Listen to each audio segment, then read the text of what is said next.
Peace, family. It's your brother, Marc Lamont Hill. Welcome to Night School. Every night here on the Marc Lamont Hill official YouTube channel, we hold Night School, where we break down the most controversial topics, the most pressing debates, the most urgent conversations going on in the world today. I want to thank you all for your patience. I've been on the road today. I was traveling from the Al Jazeera studios, and we had some transportation challenges, which made it impossible to get to the studio.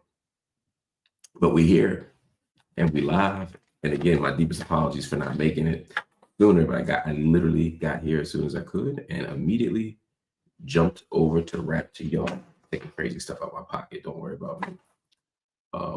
By the way, when you walk down the street with a Free Palestine hoodie on, it creates so many interesting conversations, so many interesting moments. You know, you walk down the street, you don't necessarily think about what you got on. And I wasn't thinking about what I had on. So I noticed the dude kept staring at me. Or like when I sit down on the Amtrak, somebody be like, and I'm like, yo, do my breath stink? Am I sitting in the wrong seat? Or I'll say hello and they'll just go. And then later on, I'm like, oh, it's the hoodie. And then I figure it out, but it takes a second. So just on that note, and also as always, free Palestine, you know. Free all political prisoners, free them all. Make sure we we shout out that, and we got to uplift our brothers and sisters in Haiti as well. We got to uplift our brothers and sisters in Congo, Sudan, everywhere. Somebody said, of course, where is your free Congo sweatshirt? Send me one.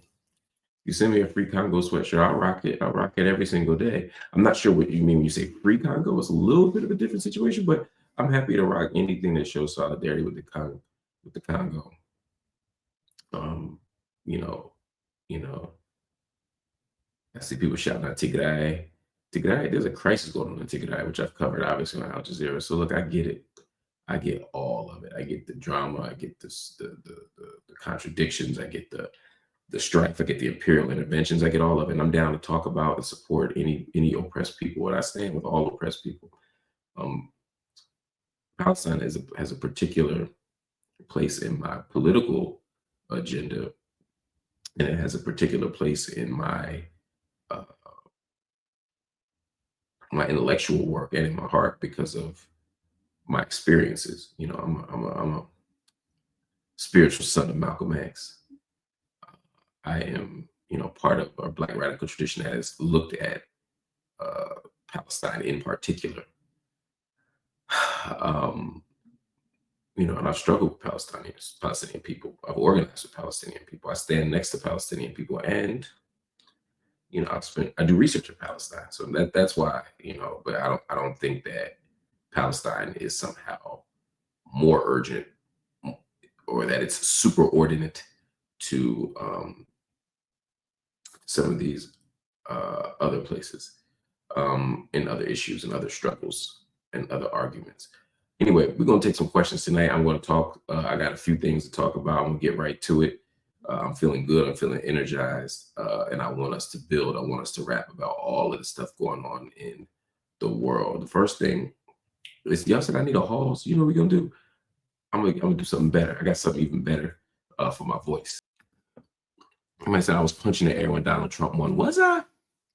Y'all don't know me very well. I think some of y'all got the wrong idea about my politics or how I think about elections.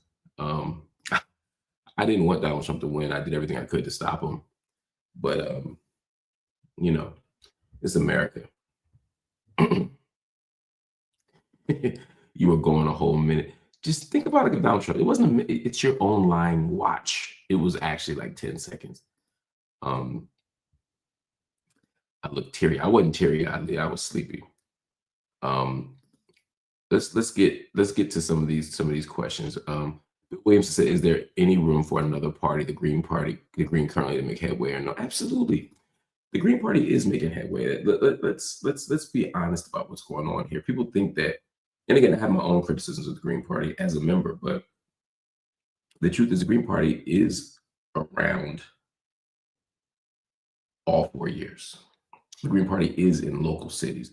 Again, do I think we do enough? No. Do I think we need more advocacy? Yes. Do I think we need to focus more on winning uh, particular types of political seats and really honing in on that? Absolutely. I think we need to do a better job of that. But we also have to understand that much of the Green Party's progress is thwarted by Democrats who fight to keep us off the ballot.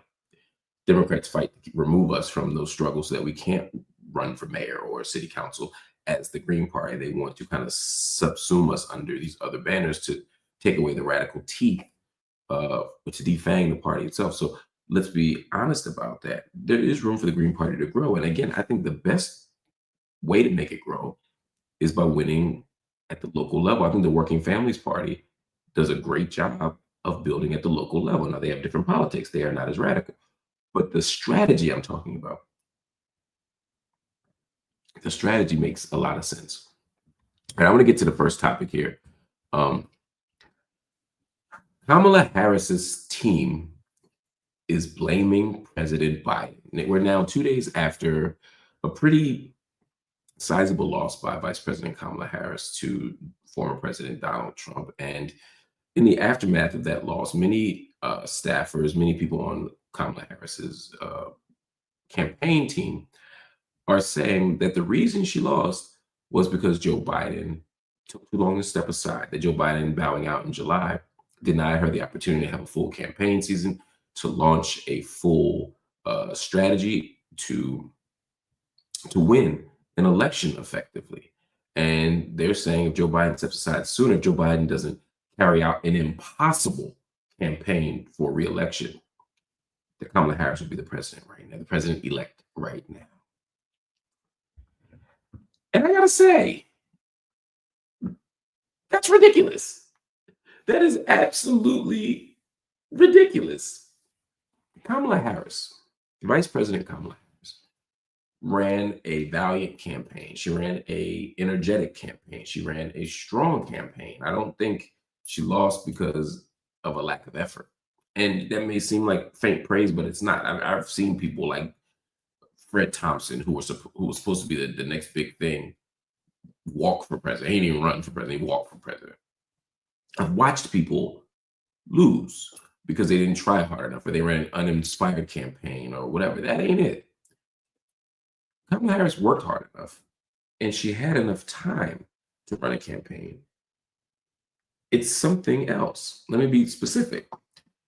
Kamala Harris, first of all, was advantaged by running a shorter campaign. There's no reason to believe that if Kamala Harris ran from January, specifically, if she participated in a primary, why are we to believe that she would win the primary? Could she have won the primary? Maybe. But in 2020, she didn't win the primary.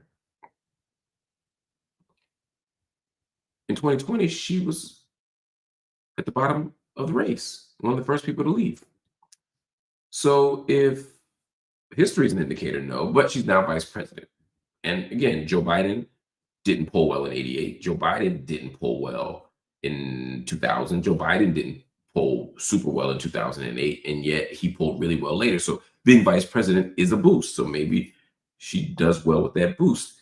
But if it's an actual open primary where other people can compete and they feel like it's a competition, I'm not sure she wins, but let's say she does. And there's lots of reasons to think she could. She could because, people are going to be reluctant to step into a spot assumed by the proxy for the incumbent. In other words, Kamala Harris is kind of like the incumbent. Nobody wants to rock that boat. So let's say she wins the nomination, which again, I'm not convinced of, but let's say she does. That's more time for her to be the voice of the administration. That's more time for her to be the face of what's happening in terms of the U.S. funding Israel. That's more of her supporting the cutting of UNRWA. Remember after the ICJ decision? When suddenly Israel announced out of nowhere that UNRWA was that October 7th was caused by the United Nations Relief Works Agency. And so the US and other countries said, we're going to cut all funding to refugees. We're going to cut all funding to UNRWA, which provides food, clothing, shelter, medication, etc., to the Palestinian people all around the West Bank, Gaza, East Jerusalem, etc. It was inhumane. It was obscene. It was obscene. It was obscene. But now if Kamala Harris is standing there instead of Joe Biden, now Joe Biden will still be president. But if you're running for president, they're going to ask you what you think about that. Now Kamala Harris has to say, yeah, I agree with cutting UNRWA. Yes, I agree with continuing to fund Israel. Yes, if she were the face of that, not just for 2 months, but for 6 months or 8 months, that doesn't make her more popular. That makes the uncommitted movement get bigger and louder. As things emerge in the news, she's going to be responsible for it. And so whatever contradictions you have get worse. Whatever a love affair that people have with you usually doesn't get stronger for any politician the longer you go. There are exceptions, but not many. If you all believe that Kamala Harris lost because the country is racist and sexist, the country doesn't get less racist and sexist over a longer window. If anything, the chance Kamala Harris had to win, and she did have a chance, was based on the fact that she had a short window, that she could propel and rocket that energy she had, that support she had, that optimism she produced into a victory before we knew it hit us. But the polls don't show that. The polls don't show that Kamala Harris was this close to being president. She was this close to winning some states, and she was this close to losing some states. And if you got a whole bunch of states that you're this close to winning, but you lose them all, you lost them all. At some point, you have to say Pennsylvania, Wisconsin, North Carolina, Ohio, et cetera, et cetera, et cetera.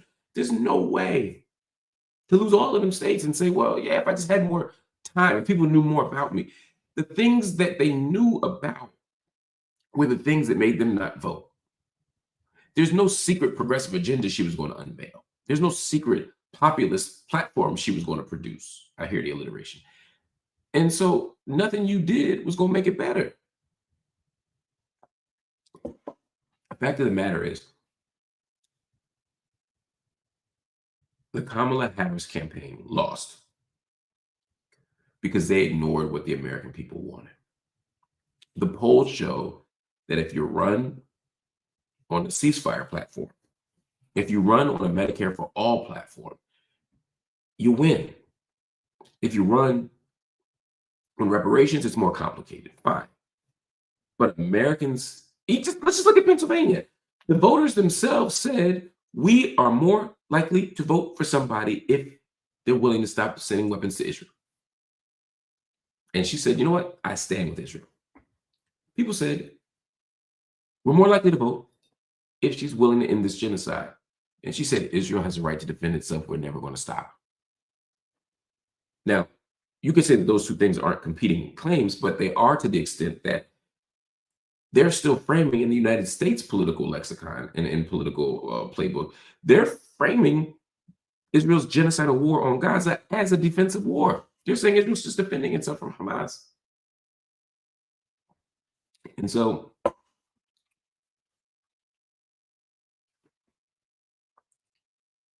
this isn't it. If you blame Joe Biden for this as a singular person, you're missing the point here. Also, Kamala Harris had every opportunity to say, I'm not Joe Biden. She had every opportunity to separate herself from the Biden administration. When she got the ball handed to her in July, people said, well,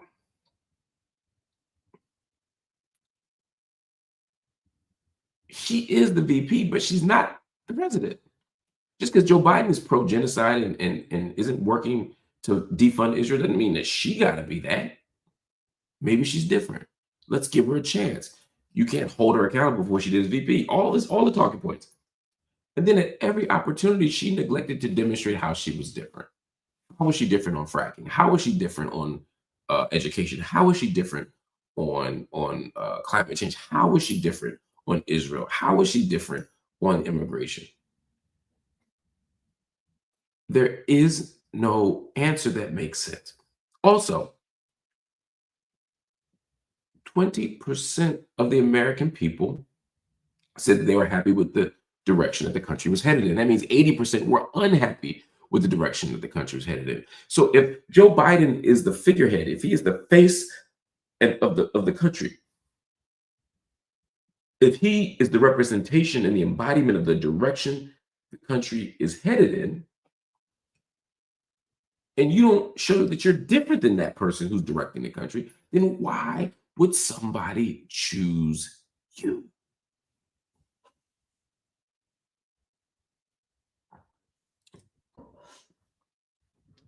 Now I hear people saying, well, it's not Biden's fault, it's Beyonce's fault, it's Megan Thee Stallion's fault. Oh, too many celebrity endorsements. Celebrity endorsements also were not the problem.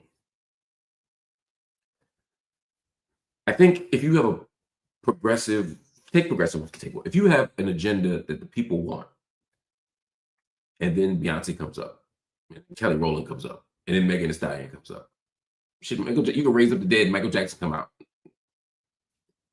All of it works if the people are with you. If the people are not with you, then those things don't work. Kamala Harris did not lose because of celebrity endorsements. Kamala Harris lost because of a few things. Her platform, her vision was not clear enough. It was not clear what we were voting for in the minds of a lot of people. It was not clear what people were voting for. We knew what we were voting against. Voting against someone is not enough. John Kerry ran in 2004 on At Least I'm Not George Bush campaign, right? We're voting against George Bush. Even though Bush prosecuted an illegal war, even though the economy was going to shit, people still needed a vision to embrace, not just something to vote against.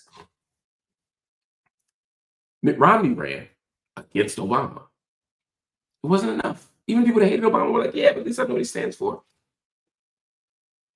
It's not enough. The vision wasn't clear. Also, the platform, the more Kamala Harris ran, the further to the right she moves. Now, look, they're both right-wing parties at a certain level.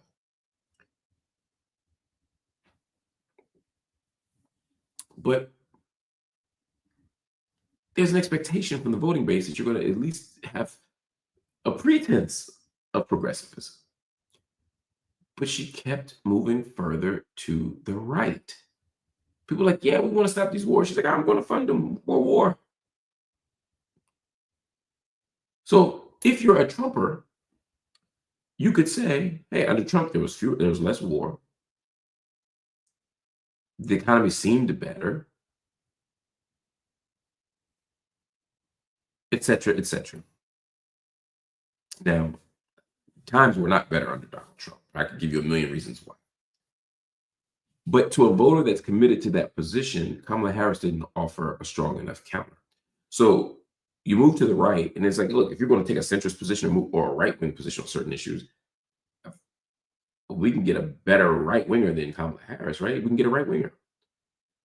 And then that was augmented by the fact that you had people like Dick Cheney endorsing you, Liz Cheney standing next to you. Please don't tell me that Jill Stein is a problem when she gets endorsements that she didn't ask for from people like David Duke. And of course, David Duke is a monster. David Duke is disgusting. David Duke is a terrible person. But people say, if David Duke is endorsing you, it says something. What does it say if Dick Cheney is endorsing? Now, Dick Cheney ain't David Duke, but Dick Cheney is a war criminal. Dick Cheney is the engineer and the architect of some of the worst foreign policy maneuvers and I'll even say blunders in U.S. history, in modern U.S. history. So Dick Cheney, we all agreed, was the devil 20 years ago. Now all of a sudden it's like, oh, he's endorsing my person. Maybe he's not that bad. In fact, the most distinguishable difference between what Kamala Harris did and what Joe Biden did is she said, I'll have Republicans on my council, which again makes you look more moderate, makes you look more reasonable. I get why Kamala Harris did it. I don't think that that's a crazy move. It's just wrongheaded. It's not absurd or anything like that. It's just not a good strategy. The Republicans made Kamala Harris into a crazy left-wing extremist communist. And so she kept trying to prove that she wasn't that. Here, I'll show you. I'll have Republicans on my council. Here, look, I got supported by Dick Cheney. Oh, look at me. I'm willing to shut this down and do this and do this. And all she did was alienate the base. And then you walk up.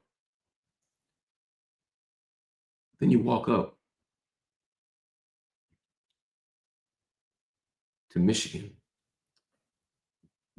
when these young people are protesting a genocide. And you say, I'm speaking now. Now, understand the power of reclaiming your voice. I understand how Black women are silenced. I understand how that played with the home team, but to the world, it looked like cruel, callous indifference to murder. Cruel, callous indifference to genocide. And the people were gone. There is a tone deafness to the Kamala Harris campaign that is reflected even in the complaints about Joe Biden. Joe Biden ain't the problem. I mean, Joe Biden is a problem, but he's not the problem with why Kamala Harris lost. If anything, I think he gave her an alley-oop. He stepped aside. She could come in with a whole new policy agenda. She could show how she's different, but still speak to her experience. She could have energized the base. I'm not sure Kamala Harris wins this regardless, but I think if she runs on a ceasefire and healthcare and jobs, I think she's much closer in states like Wisconsin and Pennsylvania, maybe even Ohio, than she otherwise would be. But she didn't. So now the Democrats have a challenge in front of them. They have to decide who they want to be. They have to decide what they want to be. Because if they keep doing the status quo and just say, yeah, we'll replace Kamala Harris with a good, strong white man, and that'll solve the problem.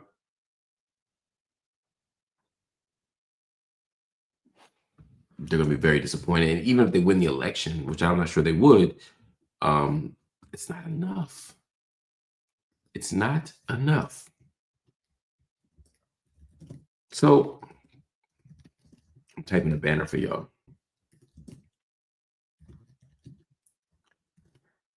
I don't know if y'all saw yesterday, Kamala Harris gave a very interesting goodbye. Yesterday, Kamala Harris conceded the election to Donald Trump, and then she goes to Howard University campus, where her alma mater, and where she was all night on election night. She returns there to concede the race and to give a goodbye.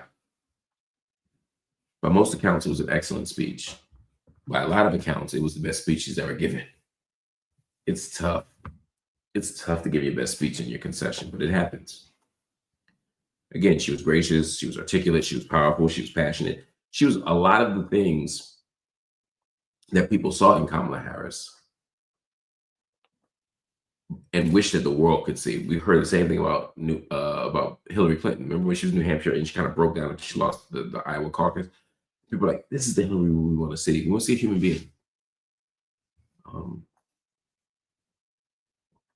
But Kamala Harris gave this speech and she spoke very vocally, very clearly about her vision, about her agenda, about what it meant to suffer defeat but not be defeated. Again, it was all the things you'd want a speech like that to be. And when they told her that they loved her, they meaning the crowd, she said, "I love you too." She said HU, they yelled like, you know how black folk do. Black folk can't do nothing about it. Black people went to Howard and can't tell them shit. But then she said, "I love you and I will be back." So I had to ask myself, is that just something you say? Because like, what else you gonna say, right? Sorry, see y'all, I ain't never coming back. Y'all ain't never gonna see me no more. I'm Al Gore in this motherfucker. That's one approach. But also, was like, maybe she really thinks she's coming back, and maybe she really will. So the question for me was, what does Kamala Harris do next? Losing the vice presidency, I'm sorry, leaving the vice presidency, not winning the presidency, and being relatively young is tough. Because there's literally no other job in the world that you can take that will feel adequate. The only thing that I could see Kamala Harris doing, potentially, is being president of a university. That gives her the ability to run something, to be powerful, and and still to interact with these entities that that she now has these incredible bonds with. I think a university president might make sense. I think going into private legal practice would absolutely make sense. It's tough, but running for re-election, I think it's a waste of everybody's time. If Kamala Harris wants to run for president, she should. But I can't see a scenario where Kamala Harris wins a nomination, where she gets past Andrew Cuomo and Gavin Newsom and Juan Castro or who I don't see her doing that. I think she's in a position that she's in because of her gifts, but also because of her limitations. And I don't know. And these aren't shortcomings. I mean, just limitations in terms of desire, bandwidth, interest, scope, fit. At the end of the day, I'm not sure Kamala Harris can do much next. So I'm saying all that to say, for those of you in the Democratic Party who are worried that you want to vote her down or vote yay for her in the next primary, I think that's not likely. But even if you do have to do it, you won't be the deciding vote. Like, I'm not sure she'll get a significant amount. You say, well, she's vice president. Dan Quayle was vice president. He didn't get a lot of votes. Mike Pence was vice president. He didn't get a lot of votes. So let's not assume that she's going to just immediately run to the top of the chart. I mean, people didn't even think Donald Trump was going to necessarily win. People said that there were multiple options, multiple people who could still win. So just keep in mind, no one has this thing. It's not a coronation for anybody. So let's imagine what the future might be. I don't see Kamala Harris running for president again, not anytime soon, not in the next 10 years. I think AOC's time is coming. I think she would do better. Jasmine Crockett might be waiting in the wings in a decade or so. I don't know. But the Democrats have a bench. It's not a deep bench. It's not a progressive bench, but it's a bench. And so Kamala Harris, I don't know where she goes next. But again, my point about this is less about where she goes personally, more about where she is permitted to go. AOC has the ability to be the Democratic nominee for president because as she's growing, she's moving more to the center. She's making liberal and conservative alliances, and she's not standing with certain squad members like Rashida Tlaib and Ilhan Omar on all the same issues. So that makes sense to me. Kamala Harris has done all that already, and she didn't win. And it's hard to lose a general election and come back and get a nomination and then run again. Donald Trump is exceptional in that way. So, when I think about what Kamala Harris is next, what's next for Kamala Harris, it's less about her career for me. I think she'll be fine. She has enough money, enough fame, enough power and resources to be fine forever. But it's where's the Democratic Party going? Would she even be a fit in the party in 4 years or 8 years or 12 years? I just don't see it. Here's the thing. Let me put it differently. If Kamala Harris is able to run for the nomination and even have a chance, it means the Democrats are doing the same old BS again. You need a new Democratic Party. When you get a new Democratic Party that's actually based on progressive principles, Kamala Harris ain't nowhere near the party politically, and most people aren't. So that also doesn't work. So just keep that all in mind. Anyway, we're going to take a quick break. We come back. Got one more story for you. We're going to break it down. I'll talk to you soon.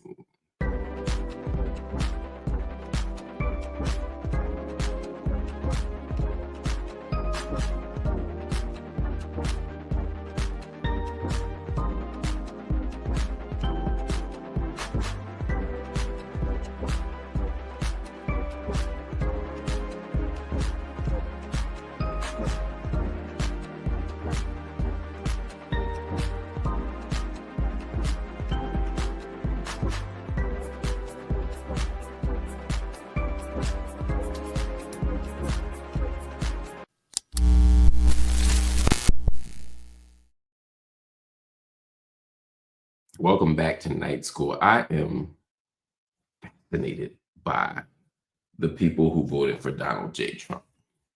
Just wipe this monitor thing, I got a little fuzzy. I am fascinated by the Black people in particular, the Black men, even more especially, who voted for Donald J. Trump. I keep asking myself, what did they want? What did they expect? What did they think they were going to get when they voted for Donald Trump? Because so many brothers that I know, I talked to barbershops, I talked to the street, and said they weren't going to vote or they were voting Trump. And when you look at the exit poll numbers, it seems like 1 out of 5 did, which is about what I thought would be it. So I have questions. I mean, that's not to say that we didn't overstate or overblow Black men and their positions on Trump. It made it seem like every Black man in America was going to vote for Trump, and that was never the case. But I think it is important to raise some serious questions about those Black men who do. Because so many of them were influencers, so many rappers, so many motivational speakers, so many clergy. Those are the ones who seem to be the most deeply aligned to Trump's agenda. And so when I see Lil Boosie, and if y'all know Lil Boosie, Boosie is a very well-known rapper, often known for his controversial takes, and certainly his deeply homophobic takes, which is why I don't bring him on to have that conversation. But in this case, he wasn't talking about any of that stuff. He's talking to Donald Trump. He said, "Real Donald Trump, can you pardon me on my Fed case? I'm a non-violent felon. The courts ruled that a non-violent felon cannot be charged with a 922G. The judge dismissed my case, but the ruling has been appealed. So once again, I'm indicted. I'm fighting this case. This is the exact case, to U.S. versus Duarte that was ruled unconstitutional. One more thing. Can you sit down with me and talk about you giving police immunity? I think this will motivate officers to commit deadly crimes. Please don't do this. Always. Anyway, congratulations on your win. Let's get money and drop these taxes. Shit, killing me." Black men, who do y'all think Donald Trump is? Why do y'all think Donald Trump gives a damn about y'all? Why do y'all think that he's going to sit down and have meetings with y'all? It's so fascinating how many of y'all think that Donald Trump is the homie. He's not. He's a terrible person. Racism is the family business. It's literally baked into the family business. He's not the person.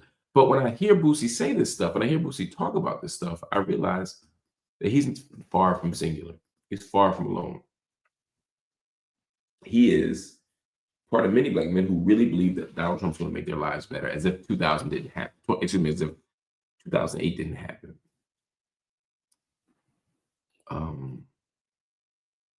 2016, excuse me. That's terrible. It's fascinating, but it's terrible.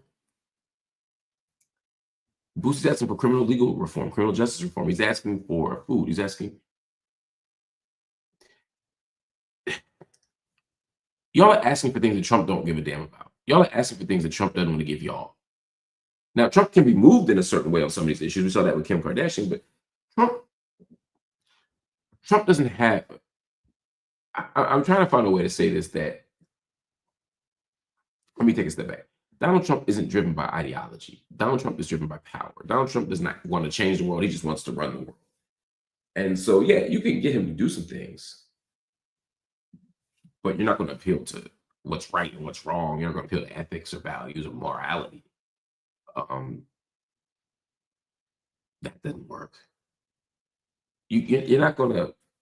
He's not going to respond out of pure loyalty, like all you Black men who are caping for him, all you Latino men, which is a lot more Latino men, a lot more Hispanic men were voting for Trump. Trump's not going to reward you. He might even deport your asses afterward. So none of this makes sense. But the idea that Boosie is out here asking Donald Trump for favors and help, asking him to sit down with him, asking him to talk to him about policing. No, Donald Trump thinks y'all need more policing. Donald Trump thinks y'all need your asses beat by police. Remember Donald Trump was one to say rough him up a little bit before when you lock him up? That Donald Trump think that's y'all. So yeah, he might talk to you about taxes and say, "I want to drop your taxes," but he's going to do that anyway. And these Democrats are far behind. So at the end of the day, I say all that to say, the response from Black and brown men since the election is just as scary as my fears told me it would be. So it's just so ironic. It's homophobic because Boosie he's over here riding. Anyway, you know what? Let me not even go there. Just brothers, stop looking at Donald Trump as a savior. Stop looking at Donald Trump as a hero. Stop looking at Donald Trump as a friend. Stop looking to Donald Trump as somebody who has your best interests at heart, because he doesn't.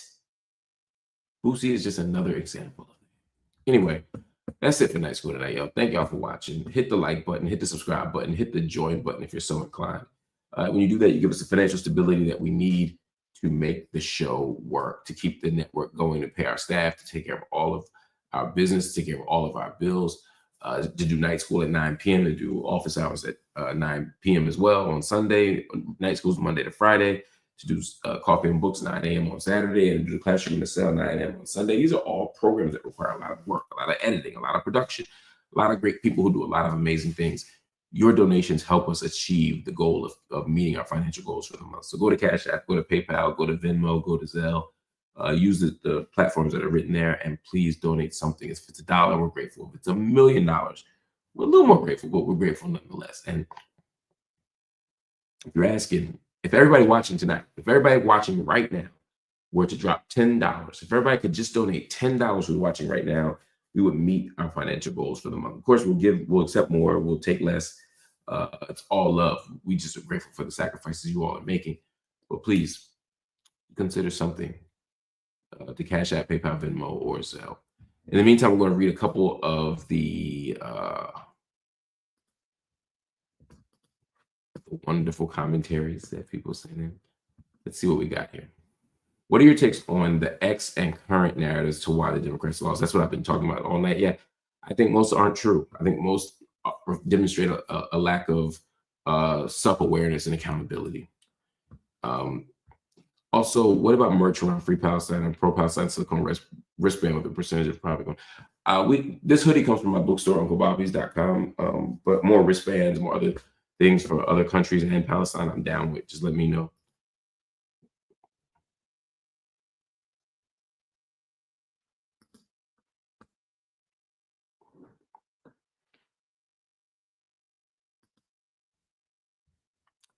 Matching bullet, where you at official chat. I don't even know what that means. I probably came in too late or don't remember that. Kamala Harris could not differ herself because she's a coward. Fortune always favors the brave.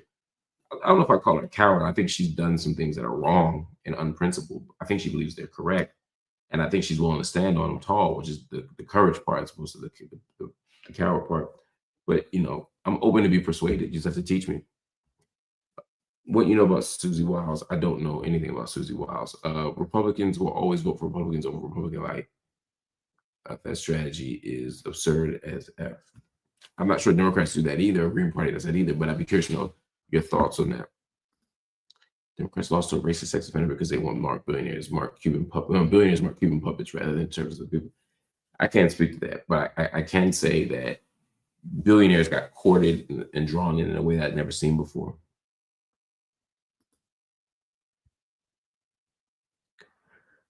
I do, Rosability. Rosability asked, do we really expect to have a normal election process where this is all relevant for you? Yeah, I think so.